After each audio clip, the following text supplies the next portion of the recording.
getting out of my hands and suffocating. But my parents had no clue. Can it get any worse than this? No.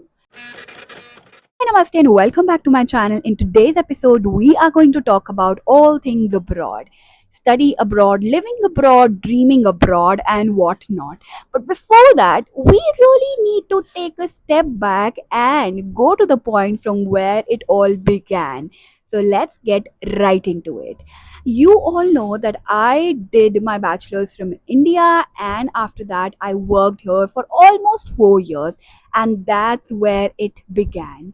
I was working in an MNC as a partner manager, leading strategic alliances and partnerships, and I was like, I think I need to study more to understand more, or probably I just wanted to take a break, packing all your bags and vanishing away. I think it just looks good on the internet. And then the picture of what I want to do actually came into my mind.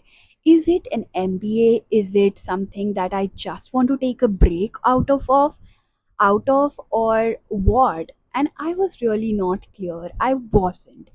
And I came back to my parents, but I didn't have the courage to talk it out through. I didn't know what I actually wanted to put into words. And I started talking to my friends. I was like, I don't know, but I still feel that I could do something more better, build something on my own, maybe, but not sure what. I was completely lost.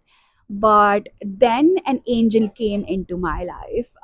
One of my friends helped me in figuring out the list of courses that I would like to study, the kind of countries that might be suitable for me, and we started just then and there. We started doing a lot of applications, and I also kept some out of, like, some budget out of my salary, and we did the application. That was back in 2023 Feb. After we did that, I was like, I just need to wait now. So clock starts ticking, right? But all of that is just unaware for my parents. My parents had no clue this is something which is happening in the background. Back to 2023 June, I think, I told one of my friends, I've got an admission letter, I've got an acceptance. What do? I wait for more then, probably, because I don't have the courage to tell to my parents, right? I waited for more, and when I had three acceptance, that's when the reality hit me. It's getting real. It's just getting out of my hands, and I need to tell my parents. And still not telling them. In 2023 July, I told them, right? Like, after a month, I was like, okay, this is the opportunities that are coming my way. I would like to test them. I would like to go out, probably. What do you think about it? Tell me. And my parents are like, we are not happy. The only ray of hope and happiness is leaving us. No, not like that. But they were not really happy because I am also very homesick, and I think more than me, they were very, very much aware of how my life would look without them. It was just pathetic. The mere dream of, like, having to leave them was suffocating. But we made some practical choices at that moment, and I was on a wait list for one of my dream schools as well. We waited for it. We started doing a lot of budgeting questions to each other: tuition fee, living expenses, extra, save money, all of that, and what the ROI would look like, how my job would look like, all of that. And right before I had to go, this is in September 21 that my school had to start. 12th September, if I'm not wrong, or 13th September, both of my parents, mother and father, get diagnosed with dengue.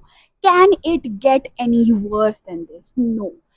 I was in bits and pieces. One of them is admitted to the hospital, and I'm like, oh, I don't know, what do I do? And just don't know anything about it. But then I think, good lady that she is, my mother told me, you go, we will handle it. We have your brother here as well, and I think you should go, you should start your journey. And yes, I think that is the first time I accepted what they said. Had it been other cases, had it been other instances I never listen to them, not in the bad senses, but I always like have something or the other to argue with. But I listened and I went, I catched my flight and I started my new life. Now that I look back, I think it was for all good reasons. I became a very better person. I became independent, not in the sense of that I wasn't earlier, I was, but in much more deeper ways. I spent a lot of most of my time like with my own self, and I loved it. Um, I struggled as well. I cried my heart out as well, but I loved it. Yes, now that I'm thinking about it, I think it was a great decision. So I think I recommend it to each one of you. Not that living abroad is very important, but staying out of your comfort zone. So once in a while, you should always step out your house. You should always stay away from your parents because Indian culture tells you to stay very close, and then most of your things your mother and father is doing. I before this had no clue of how things are getting washed at my place.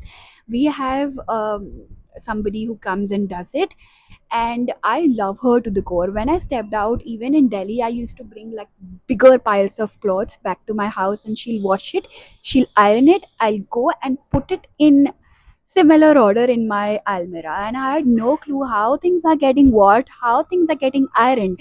When I stepped there, I was like, oh my god, this has to be done on your own. How do I do it? But yes, I think now that I look back, it is in great sense. I love it. And yes, I don't know how what more I can tell you.